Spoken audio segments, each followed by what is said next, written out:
right. Welcome to Talking Investing. I'm Tom. Today we have a special guest. We are here with Aydin Kilic, who is now the CEO, I believe, of HIVE Blockchain. So congratulations on that. We can talk a little bit about that. And I've got an awful lot of stuff to talk about, and I think you do too. So if I can first just kick it over to you just to introduce yourself. For those of you who don't know, and you have been on the channel, so thank you for coming back on the channel. So let me throw it to you. Yeah, thank you for the introduction. That's right. I was recently appointed to be president and CEO of Hive in January of this year. I joined Hive full-time in August 2021 as president and COO. And Frank Holmes, who's the executive chairman, is a mentor, and we've been industry colleagues. Prior to Hive, I was running a publicly listed company that was called Fortress Blockchain. It's now called Cathedra Bitcoin. And I'd met Frank back in 2018 on a panel. And so we had both navigated the crypto winter in 2019 and 2020 at the helms of our respective companies. And so, understanding capital markets, understanding cryptocurrency. I have a background in engineering science. I did microelectronics and electromagnetics in university. I actually worked as a radio frequency engineer at a company called Sierra Wireless for the first tranche of my career, doing R&D, understanding how products are mass produced through factories and interdisciplinary engineering skill sets, such as working with a firmware team, a hardware team, a mechanical engineering team, a software team. And that was really beneficial because at Hive, we ended up collaborating with Intel, and we're the first publicly traded miner on the planet to successfully deploy our own miner, which we were using the Intel ASIC chip, and we called the miner the High Buzz miner. So that was exciting. So I have an engineering, basically, I'm a numbers guy that was baptized in fire, as Frank likes to say, during that crypto winter in 2019, 2020. And then it was an amazing opportunity that I'm super grateful to Frank and the Hive board to give me the opportunity to grow with Hive. And it's been a wild ride. I have an incredible team with, my CTO, Bill Gray. Darcy has been the CFO of Hive, I think, longer than any other public crypto CFO. I mean, Hive is the first public crypto miner. So our team, like Bill's been mining, our CTO's been mining since 2011. So we just got like a really great all-star team. Gabe, our general counsel, again, he's been involved in crypto for the last 5 years. So we've just got an amazing team that has different superpowers, and no one knows capital markets like Frank Holmes, our chairman. So I'm really thrilled to be working alongside such a dedicated team, and we're in 7 time zones. We huddle every morning at 7 a.m. my time, which is 5 p.m. in Europe. And we really kind of try to espouse the agility mindset. And it's allowed us to emerge as the most efficient crypto miner in terms of Bitcoin per exahash, and we'll talk about that in the interview. But also, like really, we're a company of firsts. We're the first to mine Bitcoin and Ethereum, and we were one of the largest Ethereum miners in the world at one point. We navigated that merge.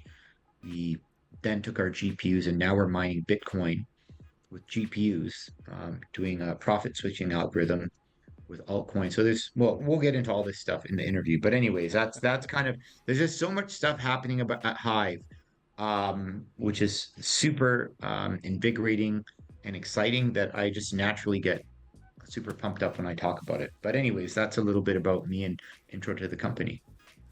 All right. Well, thank you very much. That fits in. I have a long list of questions, but I always like to rather just have a conversation instead because that it makes more sense. And some of the stuff you just talked about, you have a very technical background, and last time you guys were on, Frank was with you, and I think you guys have a similar mindset that you're doing some stuff over there that maybe other Bitcoin mining companies aren't doing. Even if you look through your investor deck, there's a lot of analysis in there. You guys, it seems like you break this down.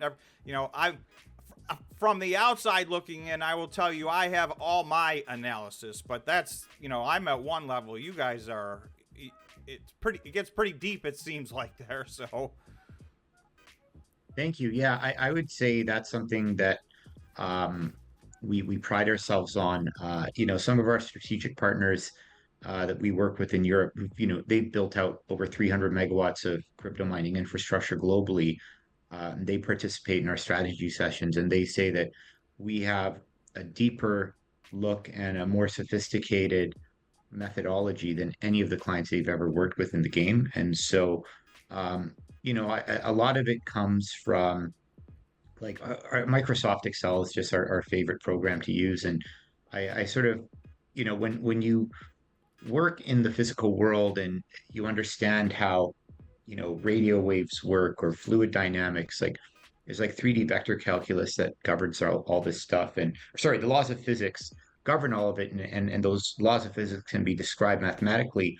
And so we do like a lot of planar math in three dimensions because it's multivariate when depending what you want to solve for. If you want to solve for ROI, you've got to look at Bitcoin price, difficulty, machine efficiency, electricity price, dollar per terahash, capex.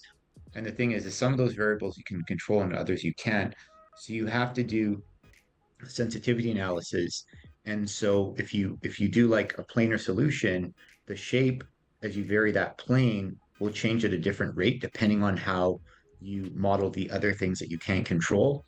And you also need to think about long-term horizons in terms of, well, where do we think hash rate and all these things are going to go? And you want to ensure that the money you raise, like we're all as a public company, all the math in the world is so we can make more money, right? It's like, you know, Renaissance and, you know, the Master Fund, Jim Simons, like the astrophysicists and all these PhD guys.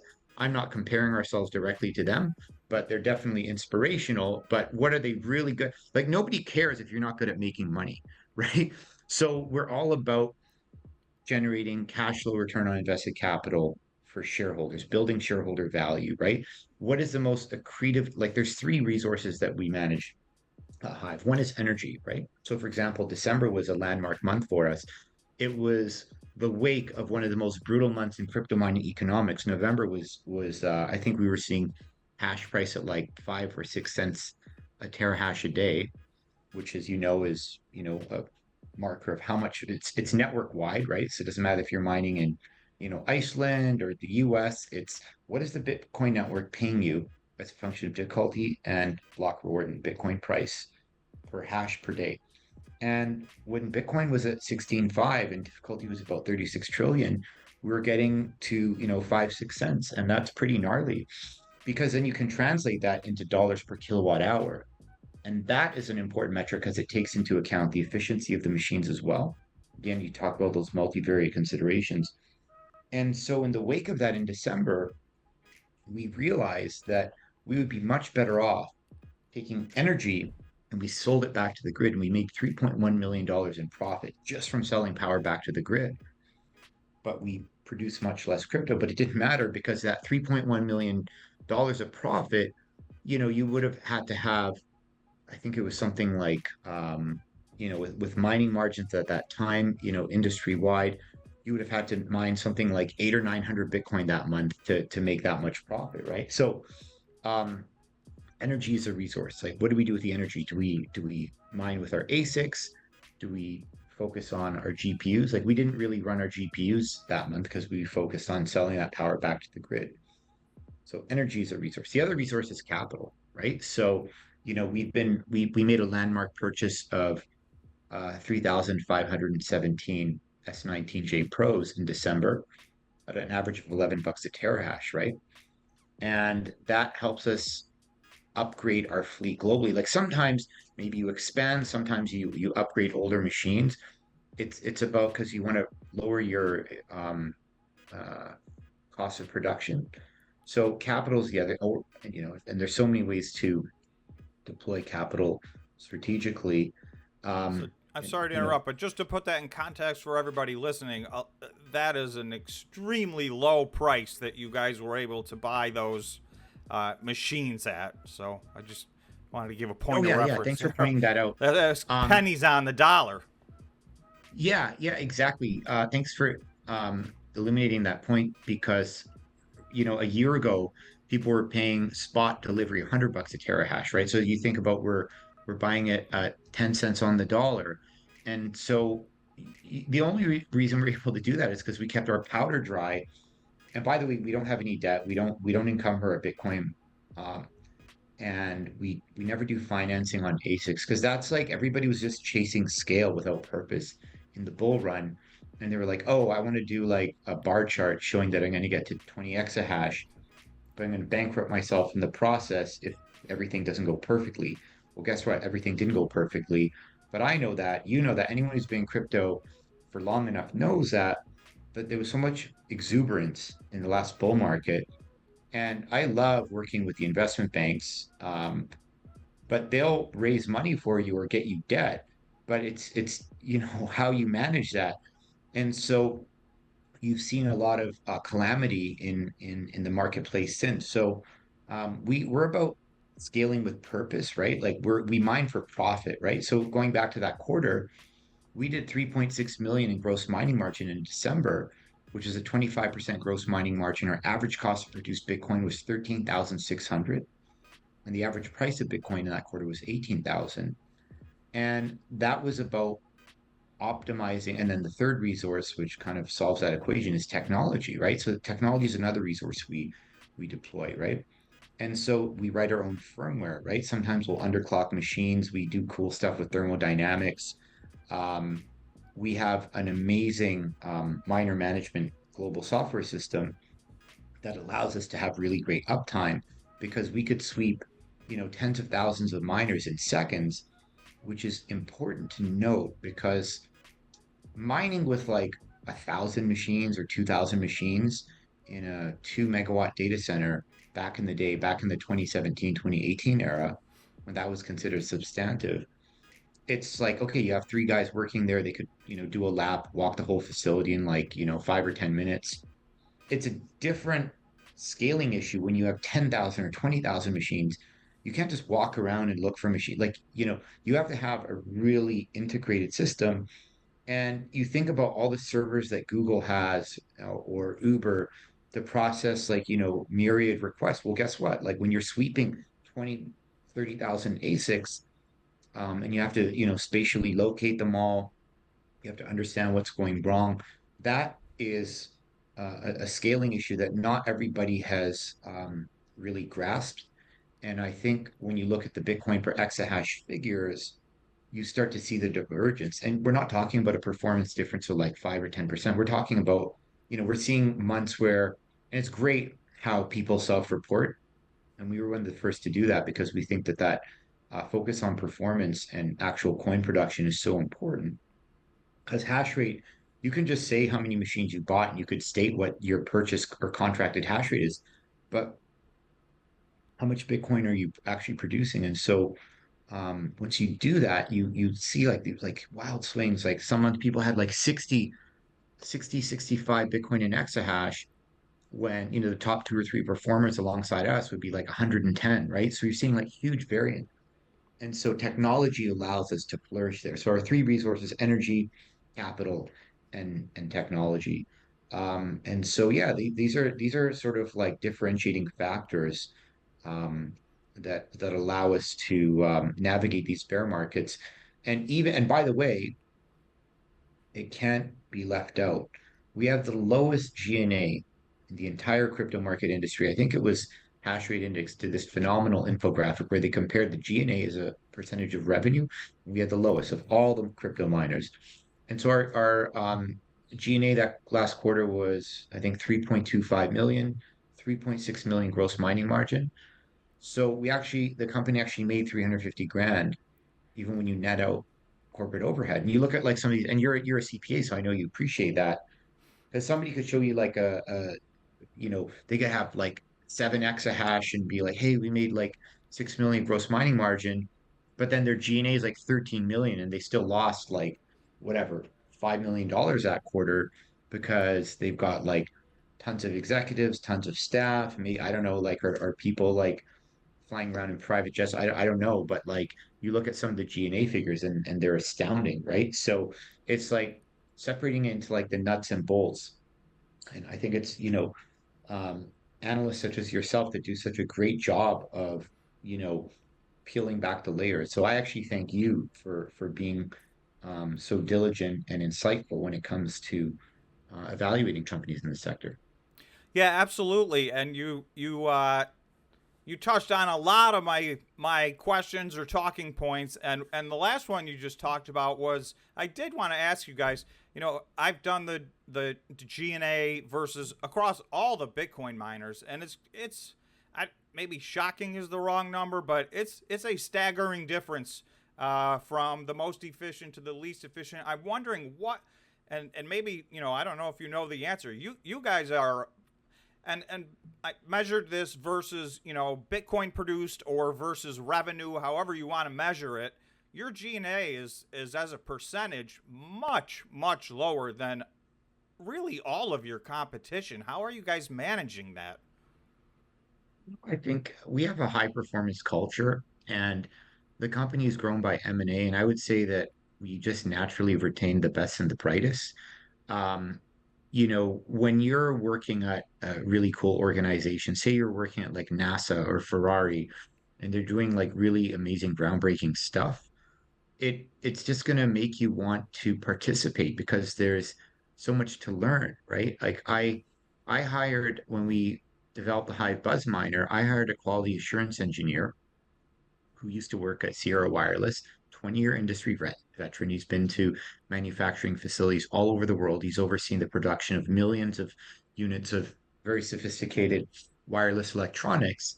And I was like, I want somebody on the factory floor when we make our Buzz Miner because I know how complicated factory engineering is its own discipline. It doesn't matter if you're making cell phones or mice, like sorry, my mouse.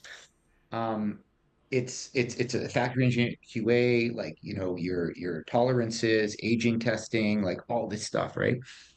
And so you have to know that, and then you have to act on it. And so our QA guy, he actually lived in the factory town for 2 months and all this stuff. And he loves the job because he's like learning so much, right? And now he's participating in other things throughout the company and he's applying his skill set and he's enriching it. So you kind of get this like amazing synergy when you're doing really cool stuff. And I mean, look, like having like a 13-hour day is very like it's very common and we're but the work is like super interesting, right? And the numbers thing, and again, that's why I thank you for noticing um the numbers show for it, right? And as an engineer, like like it's all about numbers for me. And so, but also, I mean, we have a great high performance culture. So it's like the high performance culture allows us to realize amazing numbers, and the amazing numbers are what inspire us. So it just kind of keeps us going, I guess. Yeah, you guys have a very strong balance sheet. I want to talk about that later, but also a quality income statement. And I know, just in my opinion, the Bitcoin mining income statements are probably tough for most people to get through. There's an awful lot of non-cash items Oh in yeah. there, a lot of Mhm. markups and markdowns and whatnot. But you broke it down nicely, basically just looking at, listen, what's our gross profit and what's our G&A, and that's the first calculation I do, because that's the cash flow calculation. And are you cash flow positive? You guys have been cash flow positive. The first thing is you want to be cash flow positive at a gross margin level. And I do think it seemed like in November and December there were companies that were maybe self-curtailing because that equation turned upside down. If you're not efficient enough at Bitcoin 17,000, I think there were some people that their cost per coin is higher than that. But you guys managed to get through all that, not only generating gross profit, but paying for your overhead. You were, if you look on your statement of cash flows, you're cash flow positive from operations. You took on no new debt over the last 9 months, is the last statement I just looked at. And almost no stock dilution. So, a lot of the complaints that I get, complaints, I don't know if that's the right word or not, a lot of the frustration from a lot of Bitcoin retail investors is, what's the dilution? And I will mention, you guys just, I think you re-upped $100 million shelf offering because your last one expired. So I'm not sure how much of that you used, but it looks like, in the last, if I've read that right, in the last 9 months, it was very, very little. It was maybe 1 million shares or something like that. Yeah, so there was a Compass Mining did a profile on shareholder dilution, and we were yeah, right at the bottom, and bottom being a good thing in terms of least dilution of all our peers, because there's sort of like two ends of the spectrum, right? And I'm not like a black and white guy. I'm like all the gradients, and I like exploring, planar math and all the nuances, right? um, because that's how the physical world works. But even when you look at something, and by the way, like not to go on a tangent, even in capital markets, like the Black-Scholes equation that you use to value options, those are like heat dispersion equation from physics, right? So that's why like it's these same principles actually can, I don't know if govern's the right word when you say govern financial markets, but it's like it like describes like, or quantifies, certain patterns and behavior. So anyways, um, the endpoints and then the spectrum. So one end, you're like, we hodl everything. We don't sell any Bitcoin. Well, it's like, okay, so how do you like pay your power bill and pay your staff? Oh, we'll just print shares, right? So you see the guys with the biggest hodl position have the hugest share dilution, right? So if you have 9,000 Bitcoin on your balance sheet, but you've diluted shareholders 43% in the last year, it's kind of like, okay, well, that that you can kind of see the magician's trick, right? Like it's not really magic. I've even seen one company have like 70% share dilution and they don't have any Bitcoin hodl, which was really interesting. Um, and then on the other side of things, there's That goes to companies. speak to how difficult of a year 2022 was because Yeah, I totally, totally. And then on the other side of the spectrum is people that sell all their Bitcoin, and then they don't really sell any shares, which is okay, cool. But then I feel like people who are investing in crypto mining companies want exposure to Bitcoin as an asset class, and so you want to have some Bitcoin on your balance sheet. So there's some, you know, um, fundamental alpha, right? So we have about 2,400 Bitcoin on our balance sheet, and we'll put that number in a monthly, production report. You could refer to last quarterly, 23, 2,400. So you have a good, healthy amount of Bitcoin, right? Say 50 million on the balance sheet. And we have low dilution, and we have low dilution. So it's a hybrid strategy, right? It's a hybrid strategy because no 2 days are the same, right? Like I just did an exhaustive um, I chaired a global analysis call with our technical leads in the company on Monday to evaluate ASIC offers in the market. And, we were doing all our math and our bespoke models, and we landed at a certain mix. We're like, okay, we should buy this many of those type of machines at this efficiency at that price. And then a new offer hit our desk on Monday, and we're like, oh, well, that's interesting.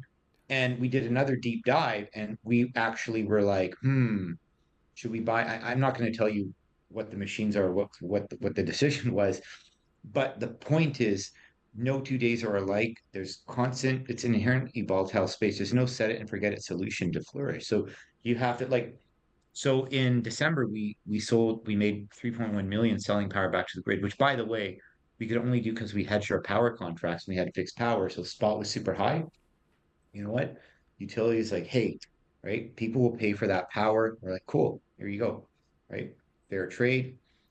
In January, we made 180 grand selling power back to the grid. So it was more profitable to hash. So we, got our hash rate back online and using that energy as a resource that we manage. So we're constantly optimizing what is the best way to run the business, and that applies to the balance sheet. So have a healthy balance sheet, low shareholder dilution, and no debt. And I don't see anybody else in the industry that has struck that balance that we have. And again, it just comes from constantly analyzing. Because, if you just want to say, no, no, we're just gonna like not sell any crypto and just keep like selling shares, I think that shows perhaps a little bit of insensitivity towards the capital markets and shareholder value, right? And you want to protect your shareholders, especially your long-term value shareholders. And then at the same time, if you're just like, well, we're just going to sell all our Bitcoin, it doesn't matter. Then at the same time, you're sort of like hash rate's commodifying, right? So there's more and more hash rate that's coming online, and block rewards are decreasing as hash rate goes up. You're going to earn less. So to completely blow all your Bitcoin, you're making like a really long bet that you're going to be able to make more Bitcoin long in the long run. So it can be sort of a little bit of like it's like a unicycle on a teeter-totter. Like it's a lot of balancing. A lot of things have to go right for that bet to pan out. So having a strong amount of Bitcoin in your treasury ensures that, hey, you know what? At the end of the day, our shareholders know we've got a solid unencumbered balance sheet. And the last thing I'll add on that notion is we're green energy focused, right? So we believe that there will be a long-term intrinsic value to coin-based rewards that were earned using green energy, right? As there's a lot of ESG in institutional capital. So I'm gonna get sidetracked for a second since you just mentioned green. You guys are what percent? I guess carbon neutral green energy are you guys running at? So, I mean, in uh, all of our jurisdictions, it's primarily hydro and geothermal. And so we are green energy focused is what we say. The uh, Nowadays it's difficult to say anything is 100%. And Right. so I won't say it's 100% hydrogen or sorry, um, hydropower or 100% geothermal. I mean, if you go by our uh, data center in New Brunswick, there's a hydro dam in that town. Like the town is called Grand Falls. Like you 5 minutes from the data center is the hydro dam, right? So our Quebec facility, Hydro Quebec, it's Hydro Quebec, like, you know, all their power is ostensibly hydro. Same thing, we're in northern Sweden, it's all hydropower. There's a geothermal plant a few miles from the data center we operate at in Iceland, right? So I would say ostensibly it's all green energy, but I don't want to just I always kind of have this conversation with a couple guys on my executive team, and they're just like, it's green energy focused, and it's about as green as you can get is the best way I would answer that in today's you know parlance. That's a fair statement, and I know you guys are very sensitive to that. And like you said, you use a lot of hydro. I did want to mention one other thing. This is I'm going to call it a sidetrack, but I noticed you guys are doing something that just really, really surprised me. You guys are, and I think this has to do with the efficiencies of the heat from your ASIC miners. You guys are growing food. Is that true? Oh, so there's two environmental initiatives that we have underway. So one is we actually are doing heat recapture in Quebec. So we have an industrial neighbor. It's a 200,000 square foot warehouse. It's massive. They manufacture swimming pools. And the heat from our Bitcoin mine, um, we have like a return system with heat exchangers. And so the fluid is pumped. And so we heat the 200,000 square foot warehouse from our operation, right? Which saves their energy. It's in like, Quebec, so it's bitter cold there in the winter. So we've been doing that for quite some time. And we have an LOI for the greenhouse in Sweden. And the game plan there is, um, I think it's 800 tons of tomatoes and cucumbers per year, 90,000 square foot greenhouse. The specs, we're just going through all the permitting and stuff. We're with a well-known, they're actually a NASDAQ listed in Sweden, a greenhouse builder. And on top of that, we're actually working with a thermodynamics company that works on converting the heat energy and transferring it to the greenhouse, which you can do either through air cooling or you thermocouple the air with a heat exchanger into like, either a water or glycol pump system. And then that goes to heat the greenhouse, which, by the way, is amazing because if you're able to generate produce in northern Sweden locally, you don't have to expend, it's carbon negative because now you're not expending all these carbon emissions flying stuff up from Italy and Spain in the winter, which is your only other option because people expect to have produce year round. And the other modality is you can actually dunk the machines directly in immersion. And if you use immersion, the heated fluid can go. And so all these technical details are getting sorted out, and construction on the greenhouse is expected to happen later in 2023. So that's really exciting. Yeah, and on top of that, more on the social impact, we actually sponsor the hockey team in Boden, Sweden, and it's actually a very high performance team. They've two of the players have gone on to Stanley Cup Finals, so it's a very high caliber local team. We sponsor the game, so any kids under 16 can attend games for free in the local community. Right, it's all about community, social impact, and it's called the Hive Arena, and the jerseys are all sponsored as well, so they look really sharp with the Hive logo. So I think that's cool, and we've also sponsored the team hockey team in New Brunswick as well. And yeah, so it's that's kind of another cool thing because we think as the industry evolves, like Bitcoin mining was very grassroots. It was very you know, like cyberpunk is the wrong word, but it was very like an upstart, inventive industry 5, 6, 7 years ago. And then as it scaled, it sort of commercialized and then industrialized. And once you get to like a certain capacity, you really want to reinvest back in the community and offer good jobs. Like every time I go to our data center in New Brunswick, which is our Canadian flagship, 70 megawatts of infrastructure built out. Like we've had CBC, our national news there. We've had the mayor there. We've had zero turnover. Everybody that works there loves it. One of the kids was a hobby miner. He put himself through college mining Ethereum on his laptop back in the day.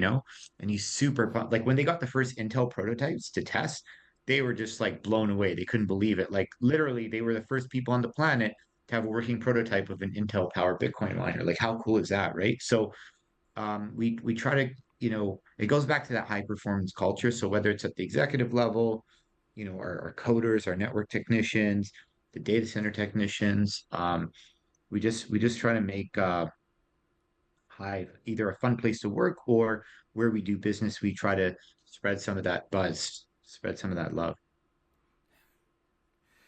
All right. That that leads me to a question about you guys are making you calling it the Buzz Miner, I believe, right? With the Yeah, ASIC yeah, chip yeah, inside. that's right, that's right. Yeah, So I believe you're the only ones making your own. I mean, you're not making the ASIC chip; you get that from Intel, but you're making the miner itself. yep. Um, and early on, I heard some talk about maybe some special qualities that you guys were going to build into that as far as efficiencies. And I'm thinking along the lines of overclocking, but more along the lines of something that you mentioned earlier on, which is underclocking. Which can create some energy efficiencies that in the boom there was all this talk about how do we overclock our machines and how do we get the maximum number of, but now a year plus into a crypto winter, the reverse question presents itself. Exactly. So what happens is like, you got Bitmain, you got MicroBT, and you got Canaan, right? So some of the vendors, and I won't say, I'll just categorically describe them. Some vendors don't allow you to tweak the firmware settings. Some you can. Some you can up or down regulate the basic frequency, but you actually don't really get any substantive performance difference in efficiency. and I'm talking about the big three, and I won't say which is which, although people in the industry can figure it out because they probably contend with those issues. With our buzz miner, working directly with the ASIC manufacturer, and I remember, as far back as Bitcoin Miami 2022, the Intel execs were there, and we were meeting in person with their silicon team, and we were actually studying the dynamic range characteristics of the ASIC itself. And you look at the throughput, leakage current, thermodynamics, and Intel's obviously got all these resources. And I took like um, ASIC courses in university, and I understand you like. I mean, we went down to like the silicon level. We're understanding like PN junctions and whatever all these like academic principles, and you've got one of the leading companies in the world that have tried to optimize and build a chip. And so then you take a step back and say, okay, well, I know what this chip is capable. Let me tell you where I'd like this chip to operate. And then they curate and build a whole system around our input, right? So we can have different operating modes, right? So we have three different operating modes that we can curate. And, it's not like, oh, we're throwing the machines out of warranty because we're overclocking it and that's a bad thing. No, it's like been designed and validated to do that. And another thing is, actually, I guess we have a fourth mode if you include the immersion version. And so three air cooled modes, exactly as you said, Tom. When you underclock, you get more efficiency. And the other key thing is that with again, going back to fleet management with like thousands of machines, we have the ability, like our API calls are now within milliseconds for our own buzz miners, right? That's like an order of magnitude quicker to read, and we can get so much data out of the buzz miner because we can curate the API calls because again, it's the system, our system down to the ASIC. And so when you're wanting to monitor the health of your data center, there's so many things that you need to consider. ASIC frequency, fan speed, voltage, temperature, obviously hash rate. Um, it's really just given us another layer of insight into the details of how the machines perform. So that was kind of really cool because we always want to push, like you need to keep pushing if you want to stay in first, right? You don't want to just get complacent and be like, oh, okay, we have the best Bitcoin per exahash. We don't need to change anything. Remember, I said there's no set it and forget it strategy, right? It's always like constantly trying to optimize. So it's given us a lot of opportunity to um, have like optimal fleet management and then optimal modes of operation depending on mining economics. And you're right, when it's a bull run, just get the hash rate up as high as possible, and we're mindful of like, okay, our PDU space and how many machines can we fit in the data center and all these sort of like it's like a symphony of electrons, right? So, are you guys able to, not just with your buzz miners, or maybe just with, I mean, is this like a semi real time thing you're able to do as far as manage, which machines are doing what level they're at, whether they're, managing power or, diverting power away, when Bitcoin's at 17,000 and selling it, like you mentioned, for $3 million in that month? Is that, I assume that's got to be a highly automated process. Yeah, definitely. I mean, we have a wealth of methodology implemented in software, very much digitally driven. But we're always studying hash rate economics and we're looking um, at our transformers as well. We actually look at current draw on our transformers because you need to look at the facility as one giant supercomputer, right? How much hash rate is it producing? How many kilowatt hours is it consuming? And where is that on a revenue basis relative to your cost? Because we have some fixed power contracts and we have some index power contracts. So we very much look at it in real time. And like I said, we have miners from our own Buzz miner. We have Bitmain, MicroBT, and Canaan. And some of those machines we can underclock. Some you can underclock, but the efficiency gains are not as great. And some, you have to install third-party firmware in order to start to regulate or sorry, modulate them. So we can do it. It's just we can do it better with our own miner. And so we can have more insight into like the operating modalities, but we definitely try to optimize. And look, once a miner's out of warranty, people don't care. They'll dunk them, they'll overclock them, so on and so forth. But like it's nice when it's a brand new machine that's still under warranty that you could still vary its operating modes and you're quote allowed to do it because it's your own machine, right? Right. Do you guys plan on? I mean, it sounds like this machine. What's the terahash of each one of these machines? Your buzz So miners, are they all the same? Is yeah, we can operate them anywhere from 105 to 130. And it just depends on the efficiency trade-off that we want to realize. And we're sort of working on improvements like we've got, I think we mentioned recently that we've got our total allocation, like we produced roughly half of the total allocation that we had, previously announced. So we still have more in the pipeline to produce. And so there's been a ton of engineering improvements and optimizations that we've implemented that will come out in the next run. Which is expected. Like, even Bitmain, when they do like the S19, then there's a S19 Pro, then there's a J Pro, then there's a Pro Plus, like, and so you notice like a lot of it is in the thermals, like the thermodynamics of the system. And so, we study all this stuff and then we're like, oh, okay, well, maybe if we dunk them in immersion, it's always just like, it's like a game of inches, right? so? Is this a? You guys have a relationship with Intel? Didn't only sold these to a few people, but I do hear they're progressing on their own technology. I'm not sure if they're ever going to make their own ASIC mining machine, but do you anticipate going forward buying more of the ASIC chips and getting your machines or Yeah, I mean, we have sort of a contracted supply amount. I don't know the specifics of which have been what the most recent specifics are that have been publicly press released. Um, I mean, there's so many moving parts at the data. I'm very hands-on CEO. I'm very hands-on. Um, and so I would just rely on our public disclosures. Generally, yes, we have more in the pipeline that we're producing.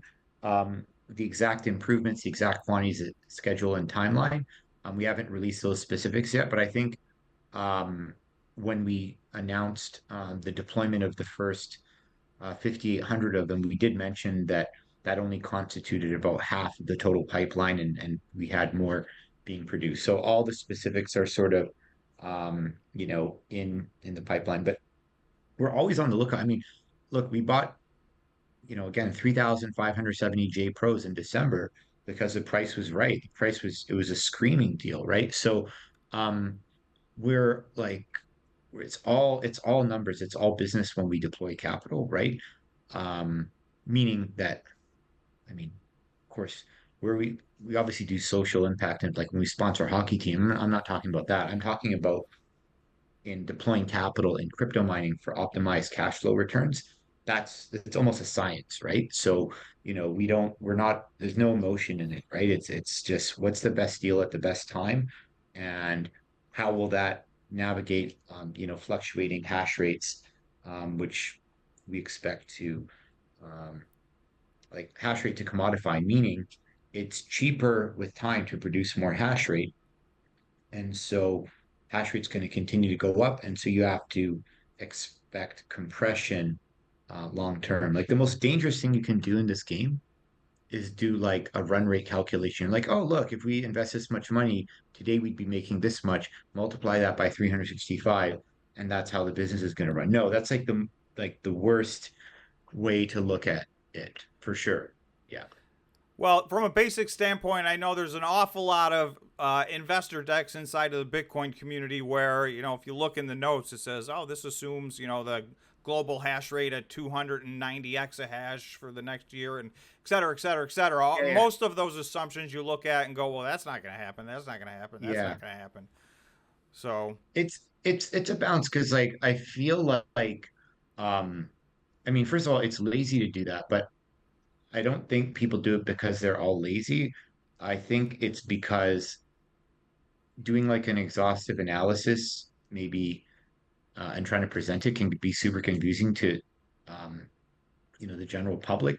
So people just be like, hey, I don't know, let's just tell them this and put a caveat. But we try to put more detail and sometimes if I present at conferences, I'll kind of give a glimpse into some of our models. But like even when you're doing like static um, uh, analyses and you vary like one or two variables, you have like planar solutions, or you can actual plot in real time what mining revenues are, and it's kind of like a graph that looks like that, right? And so you also need to be able to model that. So doing time variant models, doing planar models, you've got to kind of do everything and understand how your investment will stand the test of time. And then you've got to have like dialed in operations because you want to make sure that like your machines aren't all going to be offline because you have terrible uptime, right? That's another big thing. This is dollar per terahash per day, right? So this is what I was talking about earlier. So this is where we are right now. See, it tells you right at the top today's value, 9 cents a terahash a day. And you could see, like, remember I was talking in December, like we hit five, in the 5, 6 cent range. So this line is 5 cents, that's 10 cents. So you see November, December, we're like 5, 6 cents, pretty gruesome. Now things are a little bit better around 8, 9 cents. But here's the thing, like a year ago in January 2022 was 25 cents, right? And Right. that's not even the crazy bull run. Like the crazy bull run was November. That's when it was 40 cents. Okay. So let me like hopefully for the viewers that have like listened this far in an interview and maybe put a disclaimer just like, hey, if like you just want to like get like a simple summary, fast forward to I don't know where we are in the I interview, but could just throw a chapter in and let people come right here. throw a chapter and let people come right here. Ladies and gentlemen, I present to the following. If you are in, doesn't matter what industry you're in, okay, and your top line revenue, not your profit, your top line revenue has fallen by 75% in a year over year period. So you see this 25% dollar per terahash per day, January 2022, right? Boom, January 2023, you're down to 6 cents, right? That's fallen by 75%.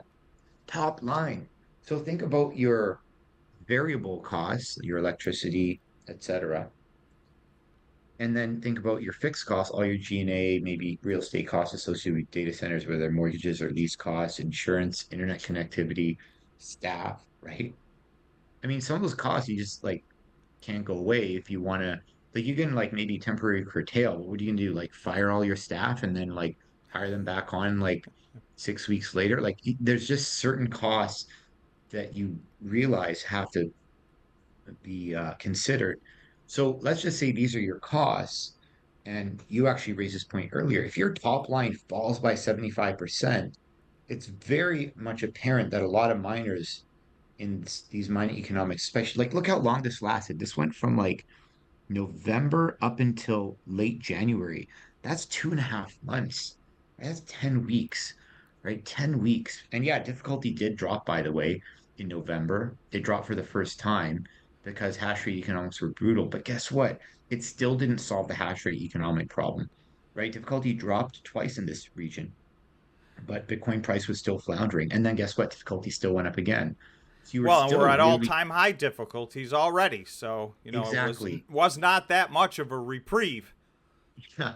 So if you realize your top line revenue falls 75% 1 year and your costs are too high, and by the way, then if you add on other complications like you have bad uptime, that's where it gets super choppy for people to survive. And that's why having like really tight control and analytics on the performance of your fleet, being able to vary, like, yeah, we downclocked a bunch of our miners to improve their efficiency, both our buzz miners and other major manufacturers. We figured out a way to do it.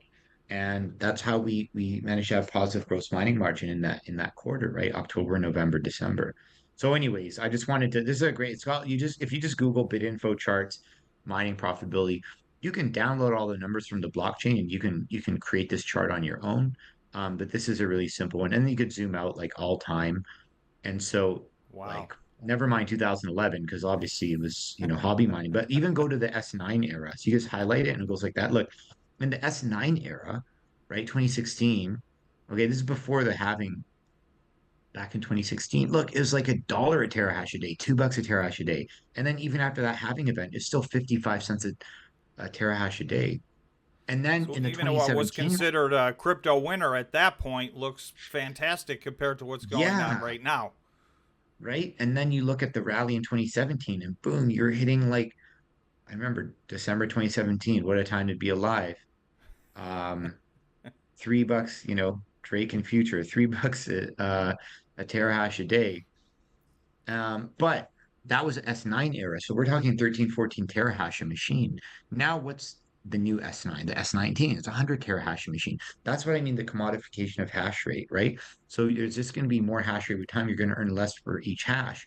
So if you're selling all your Bitcoin, you're not even holding any, you're like, you're like letting everything out the door.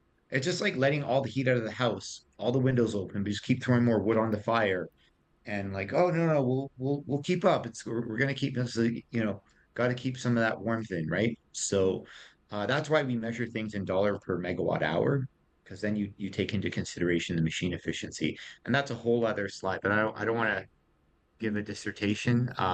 Maybe we could another time. No, that was very interesting, and I think it really highlights the point. If you look earlier in that graph, in early 2021, mid 2021, that's when a lot of these companies either came into existence or, really ramped up, you know, fivefold, tenfold with their purchase orders, like Exactly. you were talking about. It became an exahash race. Um, from my perspective, I think one of the things we learned at the end of this, and it seems like you guys were ahead, and then I want to ask you a question about that.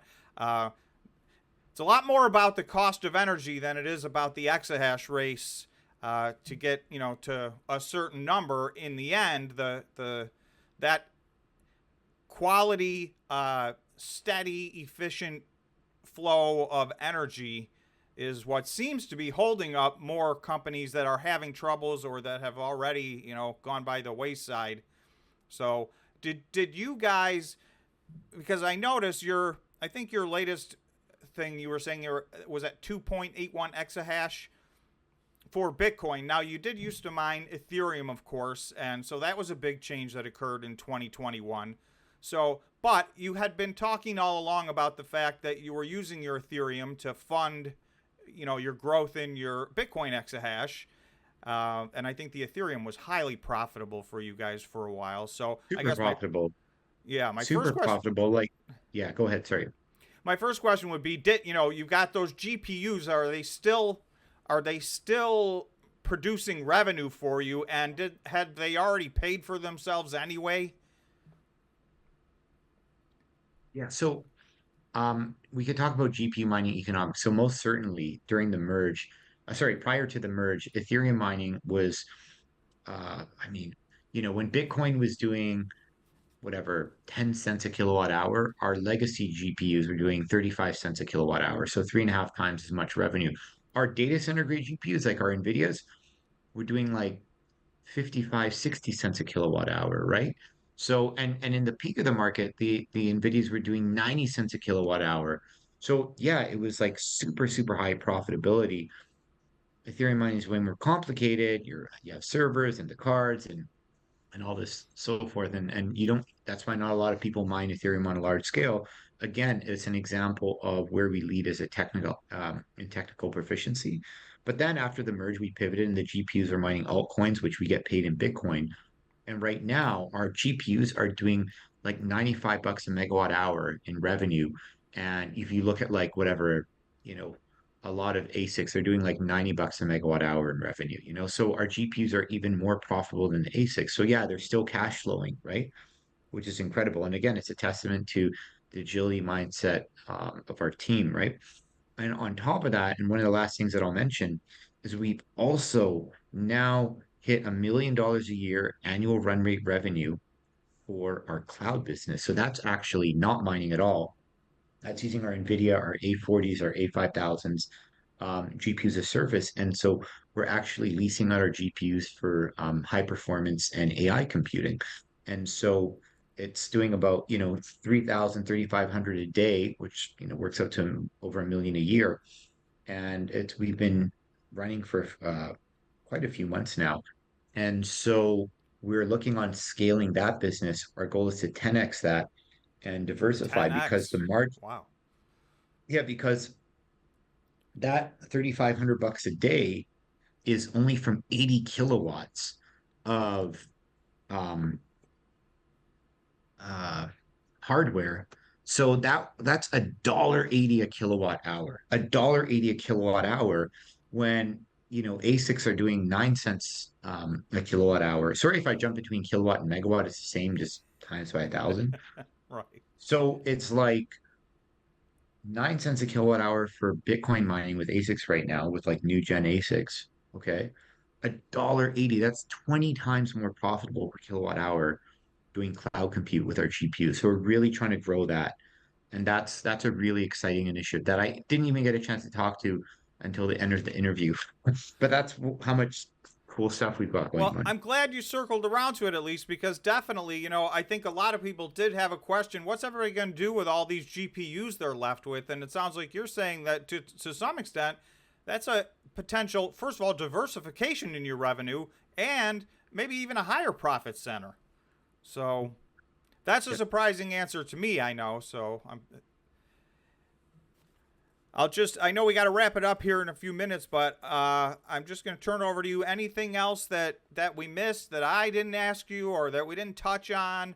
Um, I get one last question would be, and you kind of touched on this. Going forward, what do you guys see your hodl strategy as? I know you do have a stack of Bitcoin. You're one of the very few miners that seem to have a hybrid strategy right now. What's that look like going forward? Um, it's all about accretive value for shareholders. That's the name of the game, right? So if there's an opportunity where, like, we sold our Ethereum because it helped us leapfrog the ASIC business and expand, and we bought our Intel ASICs and built Buzz miners, right? So if there's an opportunity to sell Bitcoin at a time where there's an accretive strategy, we're buying more ASICs at a steep discount, we believe will make us better off in the long term, we may elect to do so. But again, remember, like I said, there's no set it and forget it strategy. So every single day we're looking at it, we're analyzing the hash rate economics, we're looking at opportunities in the market, obviously the price of Bitcoin. So we will continue to do what we do. We will continue to strategize, optimize, analyze, and we'll ultimately just hope to come out of this bear market stronger than ever, especially amongst our peers. So when the bull market comes, there's incredible value for our loyal shareholders. Thanks, Tom. Oh, and then the last thing, just as we had discussed, the figures in January, we were actually 110 Bitcoin per exahash, but I think you had us clocked at 81. And the 110 figure, because we actually provide that detail, what was our actual average operating hash rate during that month and how much Bitcoin we produced? It was 110 Bitcoin exahash. And then in February, you had us at 91, which was our reported figure. And so I believe we were the number one in February. You had us at number 3 or 4 based on 81. And as you discussed, it was on a sort of different calculation methodology. But I just want for all the keeners out there that track this stuff, our Bitcoin per exahash was 110 in January. And I think And you acknowledge that as well.